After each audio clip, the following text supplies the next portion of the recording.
Please help me to reach 1,000 subscribers. The moment didn't arrive with a scream or a slammed door. It arrived quietly, wrapped in exhaustion and contempt. Just leave already, my wife snapped, not even looking up from her phone. There it was. 8 years of marriage reduced to 5 words tossed over her shoulder like trash. For a second I thought I misheard her. I was standing in the kitchen still wearing my work jacket, keys digging into my palm. I had come home early hoping stupidly that surprising her might remind us of what we used to be. Instead she sat on the couch, legs tucked under her, phone glowing in the dim room. Her voice was flat, certain. I didn't leave. Not yet. I stood there, heart thudding, replaying her tone more than the words. It wasn't anger. It was relief. That was when everything changed. The signs had been there long before that night. I just kept rearranging them in my head so they spelled something less painful. She stopped answering my calls during the day. When I asked about it, she'd say meetings ran long or her phone died. She started guarding her screen, tilting it away when I walked by. At night, she'd lie beside me scrolling, smiling faintly at messages she never shared. I told myself it was stress. Work. Life. Marriage slumps. Everyone goes through them. But the silence grew heavier. Conversations turned transactional, groceries, bills, who'd pick up dinner. The warmth was gone. When I reached for her, she stiffened, then pulled away like my touch reminded her of something inconvenient.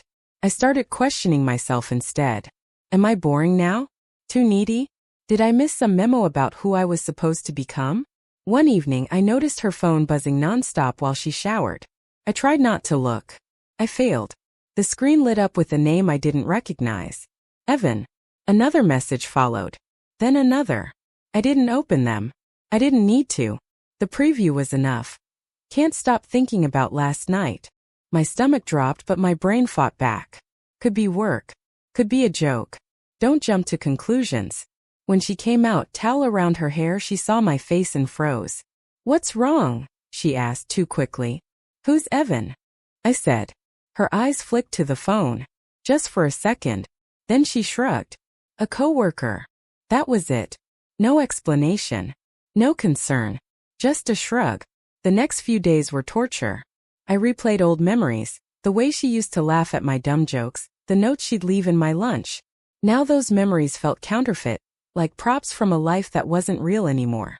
I checked our phone records one night while she slept. Hundreds of texts. Late-night calls. Long ones. I didn't feel rage yet. Just a hollow sinking sadness. Like realizing the house you live in has been slowly filling with water, and you're the last one to notice. The confrontation happened by accident. I came home early again. Her car was there. So was another one. I heard laughter before I saw them. Her laugh. The one I hadn't heard in months. He was sitting at our dining table, leaning back comfortably like he belonged there. She stood close to him, hand resting casually on his shoulder. Intimate. Unthinking. When she saw me, her face went pale. This isn't what it looks like, she said immediately. I laughed. A short broken sound. Then what does it look like? Evan stood up, awkward, guilty. He didn't look like a villain.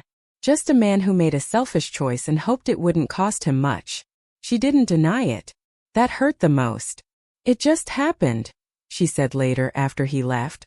I didn't plan it. I was lonely. You were always tired. Always distracted. I wanted to scream that I was tired because I was trying. That I was distracted because I was worried about us. But I saw it then. She had already rewritten our story to make room for her guilt. That's when she said it again, quieter this time. Maybe you should just leave. Something settled in my chest. Not anger. Clarity. I packed a bag that night. As I folded my clothes, I realized how long I'd been folding myself smaller to keep her comfortable. How many apologies I'd made for things I didn't do. At the door I looked back. She was crying. Real tears. Regret, maybe. Or fear of consequences. I did love you, she said. I know, I replied. But love doesn't talk to someone else while you're sitting right next to me. I walked out into the cool night air. Heart shattered but spine straight. It wasn't strength that carried me away. It was self-respect finally louder than hope. And for the first time in months I could breathe.